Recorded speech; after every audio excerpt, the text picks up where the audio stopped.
Hello student, अब हम discuss करेंगे atomic radii and ionic radii of D block elements.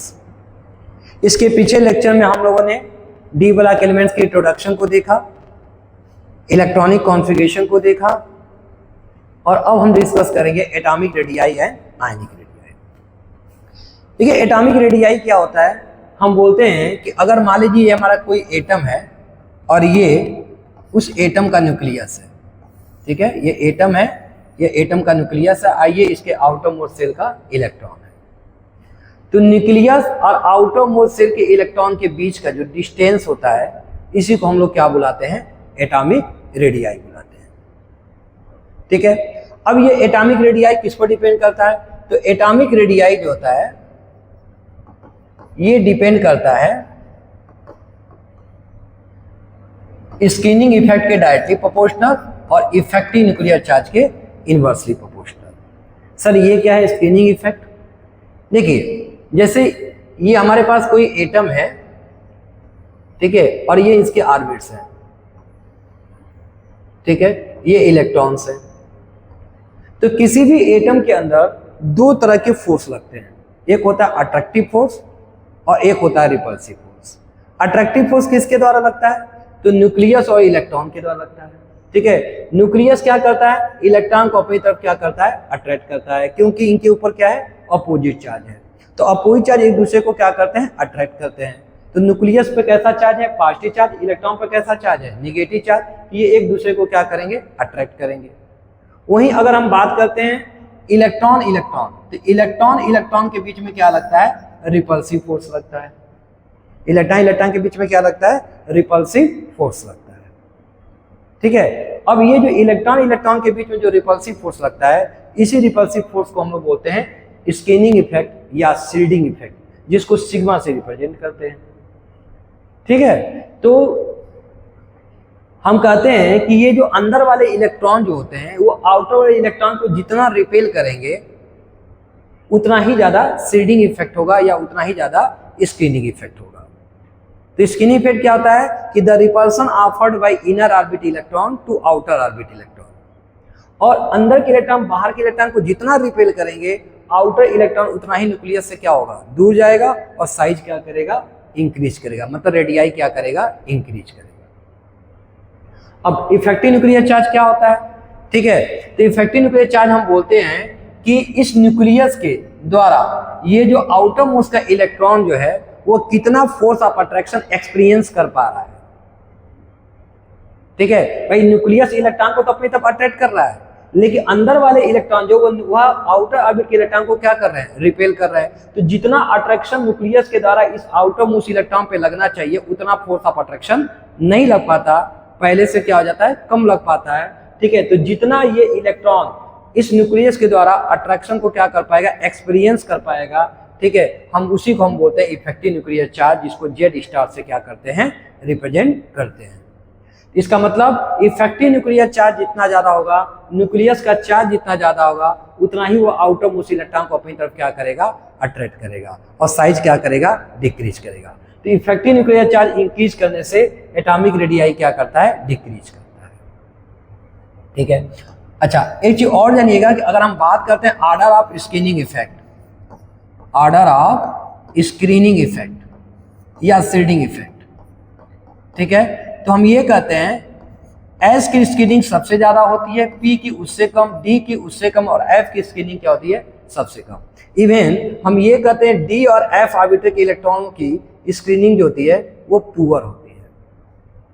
ठीक है, क्यों पुअर होती है, क्योंकि डी और एफ ये जो ऑर्बिटल्स होते हैं इनकी साइज एस और पी के कंपेरिजन में क्या होती है, बड़ी होती है। तो साइज बड़ी होने से इलेक्ट्रॉन स्कैटर्ड होंगे, दूर दूर होंगे, तो जितना रिपल्सन आउटर मोस्ट ऑर्बिट के इलेक्ट्रॉन पर लगाना चाहिए उतना ये नहीं लगा पाते। इसीलिए हम कहते हैं डी और एफ ऑर्बिटर की स्क्रीनिंग जो होती है वो क्या होती है, पुअर होती है।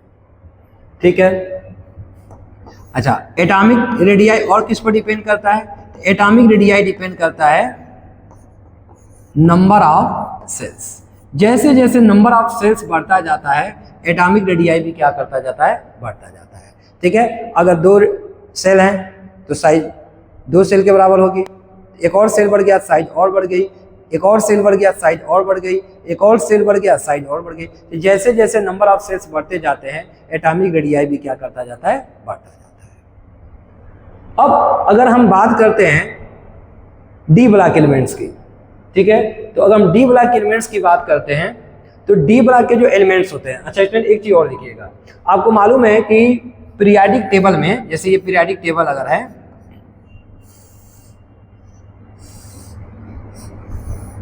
ठीक है, ये पीरियाडिक टेबल है, तो आपको मालूम है कि पीरियाडिक टेबल में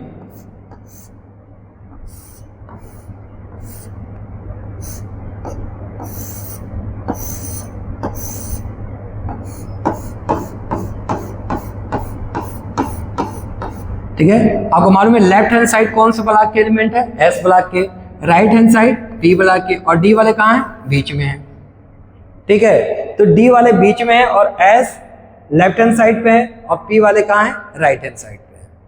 अब देखिए जब हम लेफ्ट टू राइट जाते हैं तो लेफ्ट टू राइट जाने पे एटॉमिक साइज क्या करता है या एटॉमिक रेडियाई क्या करता है, डिक्रीज करता है। क्यों डिक्रीज करता है, क्योंकि जब लेफ्ट टू राइट जाते हैं तो नंबर ऑफ सेल्स कांस्टेंट होता है, ठीक है, किसी पीरियड में अगर हम लेफ्ट टू राइट जा रहे हैं तो नंबर ऑफ सेल्स कांस्टेंट होता है, उसमें कोई चेंज नहीं होता, लेकिन नंबर ऑफ प्रोटॉन्स क्या करते जाते हैं, बढ़ते जाते हैं। जैसे जैसे हम लेफ्ट टू राइट जाते हैं तो नंबर ऑफ प्रोटॉन्स बढ़ते हैं और नंबर ऑफ प्रोटॉन्स के बढ़ने के कारण इफेक्टिव न्यूक्लियर चार्ज बढ़ता है, ठीक है, क्योंकि न्यूक्लियस में प्रोटॉन बढ़ेगा, प्रोटॉन बढ़ेगा तो इफेक्टिव न्यूक्लियर चार्ज बढ़ेगा, ठीक है ना। जब हम लेफ्ट टू राइट जाएंगे तो क्या होगा, एटॉमिक नंबर बढ़ेगा, एटॉमिक नंबर बढ़ेगा तो न्यूक्लियस में नंबर ऑफ प्रोटॉन्स बढ़ेंगे, प्रोटॉन्स बढ़ेंगे तो इफेक्टिव न्यूक्लियर चार्ज बढ़ेगा, और इफेक्टिव न्यूक्लियर चार्ज बढ़ेगा तो ये न्यूक्लियस आउटरमोस्ट इलेक्ट्रॉन को स्ट्रांगली अपनी तरफ क्या करेगा, अट्रैक्ट करेगा, जिससे साइज क्या करेगा, डिक्रीज करेगा। तो जब हम पीरियड में लेफ्ट टू राइट जाते हैं तो साइज क्या करता है, डिक्रीज करता है, क्योंकि इफेक्टिव न्यूक्लियर चार्ज क्या करता है, इंक्रीज करता है। इट मीन्स दैट कि जो एस ब्लॉक एलिमेंट्स हैं उनके कंपेरिजन में डी ब्लॉक एलिमेंट्स की साइज क्या होती है, छोटी होती है, लेकिन पी ब्लॉक एलिमेंट्स की जो साइज होती है वो डी से क्या होती है, बड़ी होती है। तो अगर हम देखें आर्डर ऑफ एटॉमिक साइज की या एटॉमिक रेडियाई की बात करते हैं, ठीक है, तो सबसे बड़ी रेडियाई किसकी होती है, एस की, उससे कम डी की, और उससे कम किसकी होती है, पी की। तो याद रखिएगा डी ब्लॉक के जो एलिमेंट्स होते हैं उनकी साइज होती है एस ब्लॉक एलिमेंट से तो कम होती है, लेकिन पी ब्लॉक एलिमेंट से क्या होती है, ज्यादा होती है। अब अगर हम इन पीरियड की बात करते हैं, ठीक है, इन पीरियड,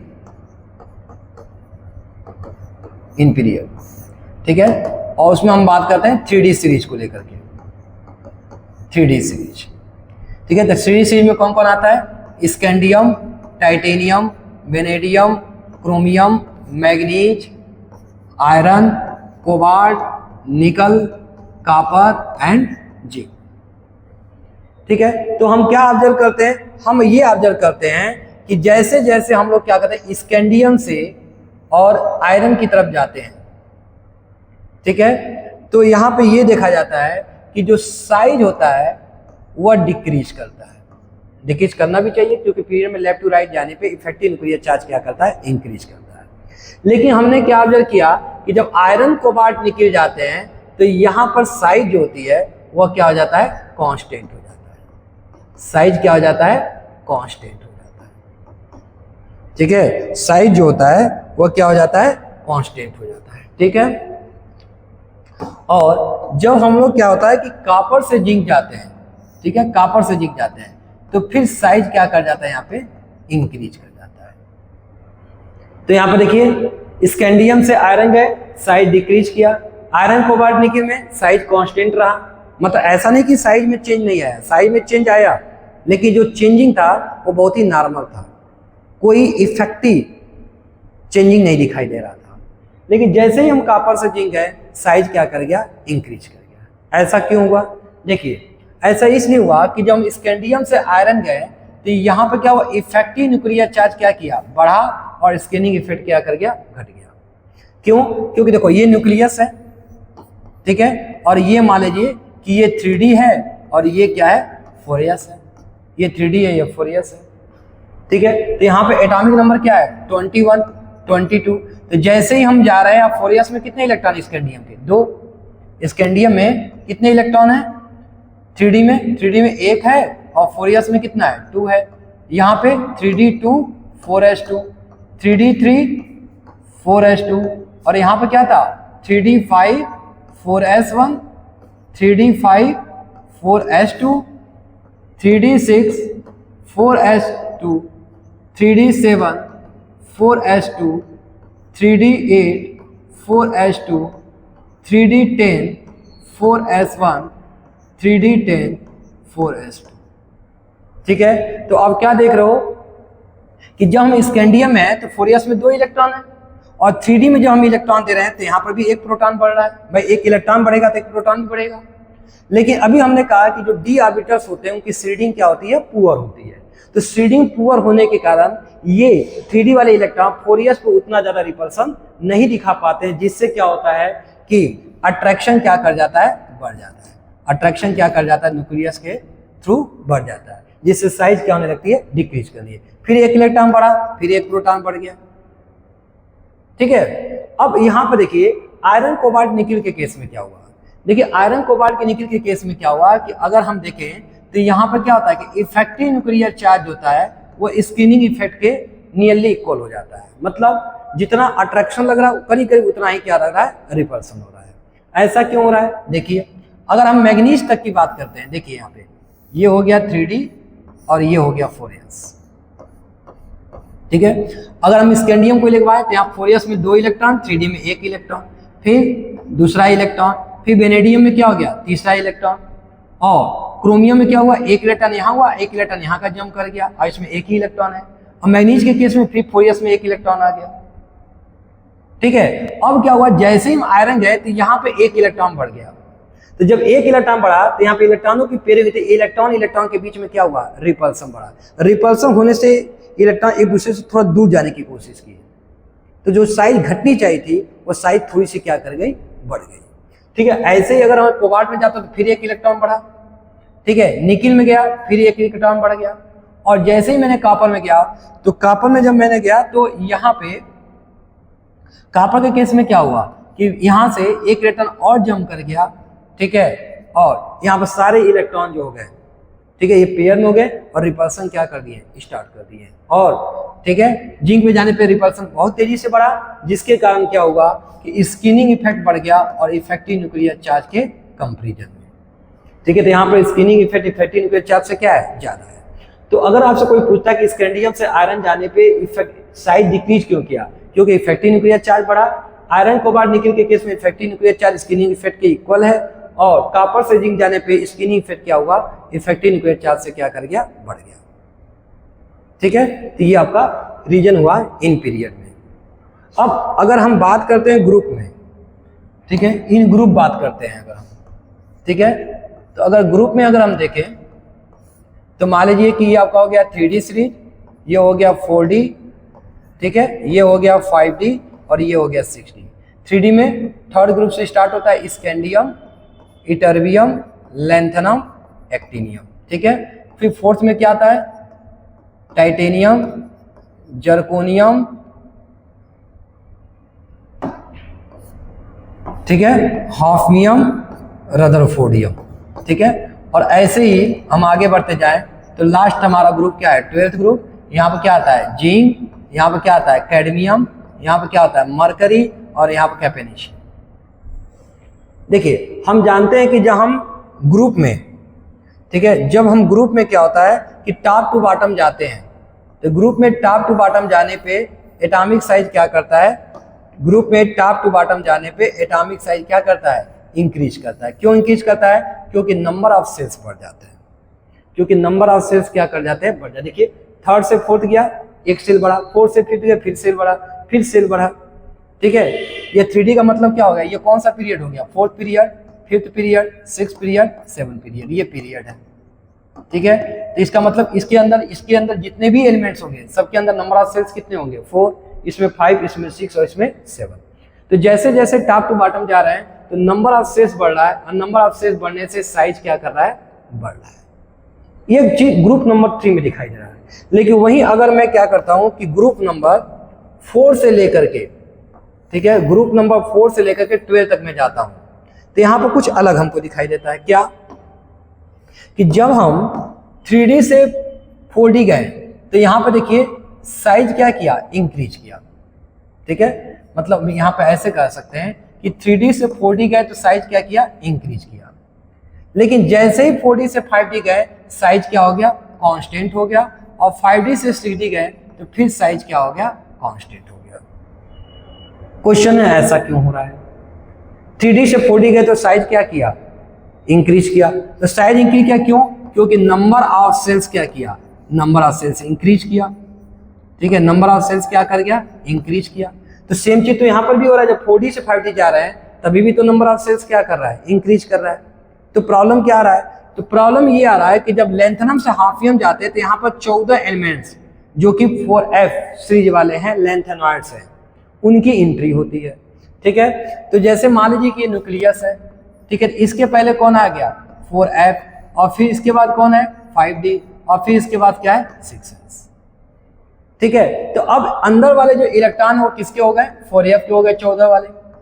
ठीक है, और हमको मालूम है F ऑर्बिटल की जो शील्डिंग होती है और भी ज्यादा पुअर होती है। तो जब इनकी शील्डिंग पुअर होगी, पुअर मतलब ये आउटरमोस्ट इलेक्ट्रॉन को रिपल्सन कम दिखा पाएंगे, तो नेट अट्रैक्शन क्या कर जाता है, बढ़ जाता है, जिससे साइज बढ़ने के बजाय क्या कर जाता है, साइज डिक्रीज कर जाता है। ठीक है, तो हम बोलते हैं यहाँ पर रीजन क्या देते हैं, हम रीजन देते हैं due to poor shielding of 4F orbital electrons, या हम इसी को बोलते हैं एक लाइन में लेंथेनॉइड कॉन्ट्रैक्शन। लेंथेनॉइड कॉन्ट्रैक्शन मतलब कॉन्ट्रैक्शन हो गया साइड में, किसके कारण, इन्हीं लेंथेनॉइड के कारण। ठीक है, और वही सेम चीज अगर हम 5D से 6D में जाते हैं तो फिर यहाँ पर क्या होगा, एक्टिनॉइड्स वाले जो है 5F सीरीज वाले एलिमेंट जो है नीचे हैं। ठीक है, तो सेम चीज यहाँ पर भी देखने को मिलता है कि जब हम 5D से 6D जाते हैं तो due to poor shielding of 5F orbital electrons, या हम कह सकते हैं इसको एक्टिनॉइड कॉन्ट्रैक्शन। Actinoid contraction. ठीक है, तो 4D से 5D गए तो साइज क्या हो गया, कांस्टेंट हो गया, लेंथेनॉइड कॉन्ट्रैक्शन। 5D से 6D गए तो फिर साइज कम हो गया। ठीक है, या हम कह सकते हैं साइज जो है वो कांस्टेंट हो गया, क्यों, एक्टिनॉइड कॉन्ट्रैक्शन। ठीक है, अब देखिए जब इनके साइज में जो है बहुत ज्यादा वेरिएशन नहीं देखने को मिलता है। देखिए, ठीक है, 4D का 5D के कंपेरिजन में साइज सेम लग गया, 5D का 6D के साथ साइज सेम हो गया। तो एक चीज यहाँ पर एक प्रॉब्लम और दिखाई देता है कि जर्कोनियम हाफियम का साइज रिमेन सेम होने के कारण इनकी प्रॉपर्टी भी क्या हो जाती है, सेम हो जाती है, जिसके कारण इनको सेपरेट कर पाना थोड़ा सा क्या होता है, डिफिकल्ट होता है। ठीक है, तो ये तो बात हो गई एटॉमिक साइज। अब अगर हम आयनिक साइज की बात करते हैं स्टूडेंट, ठीक है, अगर हम आयनिक साइज या आयनिक रेडियाई की बात करते हैं तो जब कोई मेटल या कोई एटम इलेक्ट्रॉन क्या करता है, लूज करता है, ठीक है, तो उसकी साइज जो होती है हमेशा अपने पेरेंट एटम से क्या होती है, छोटी होती है। हमेशा अपने पेरेंट एटम से क्या होती है, छोटी होती है। क्यों? क्योंकि यहाँ पर इफेक्टिव न्यूक्लियर चार्ज जो होता है बढ़ जाता है, क्योंकि इलेक्ट्रॉन कम हो गया तो इफेक्टिव न्यूक्लियर चार्ज क्या कर गया, बढ़ गया। तो जैसे जैसे मान लीजिए कि ये कोई मेटल एम है, उसने एक इलेक्ट्रॉन लूज किया तो +1 चार्ज आया, फिर एक इलेक्ट्रॉन लूज किया तो +2 चार्ज आया, फिर एक इलेक्ट्रॉन लूज किया तो +3 चार्ज आया। तो जैसे जैसे क्या होता है, इलेक्ट्रॉन लूज करता जाता है तो इफेक्टिव न्यूक्लियर चार्ज बढ़ता जाता है और साइज क्या होती जाती है, साइज जो होती है वह डिक्रीज होने लगती है, क्योंकि इफेक्टिव न्यूक्लियर चार्ज क्या कर रहा है, इंक्रीज कर रहा है। ठीक है, ये ध्यान रखिएगा कि अगर कोई भी हम मेटल लेते हैं उसके इलेक्ट्रॉन को निकालते जाते हैं, तो जब उसके इलेक्ट्रॉन को निकालेंगे तो वो अपने आयंस में चला जाएगा। तो हमेशा आयंस की साइज, मतलब मेटल जब इलेक्ट्रॉन निकालेगा तो केटायन बना लेगा, तो हमेशा केटायन की साइज अपने पेरेंट से क्या होती है, छोटी होती है। ठीक है, और अगर हम डी ब्लॉक एलिमेंट्स के किसी एक ऑक्सीडेशन फॉर्म को अगर हम ले लेते हैं, जैसे मान लीजिए स्कैंडियम +2 ले लें और स्कैंडियम से लेके जिंक +2 ले लें, ठीक है, तो क्या देखने को मिलता है कि जैसे जैसे स्कैंडियम +2 से लेकर के जिंक +2 तक जाते हैं, सेम ऑक्सीडेशन स्टेट लेकर के, तो साइज जो है वह क्या करती है, डिक्रीज करती है, क्योंकि यहाँ पर भी इफेक्टिव न्यूक्लियर चार्ज क्या करता है, इंक्रीज करता है। इफेक्टिव न्यूक्लियर चार्ज क्या करता है, इंक्रीज करता है। समझ में आ रहा है स्टूडेंट? चलिए आप लोग एक काम करिए कि इसका जो स्क्रीनशॉट ले लीजिए, फर्स्ट, सेकेंड, थर्ड, फोर्थ। अब इसके बाद जो है हम लोग नेक्स्ट लेक्चर में ionisation energy, metallic strain, enthalpy of atomisation, melting point and boiling point, इनकी क्या करेंगे हम लोग डिस्कस करेंगे। Okay student, thank you.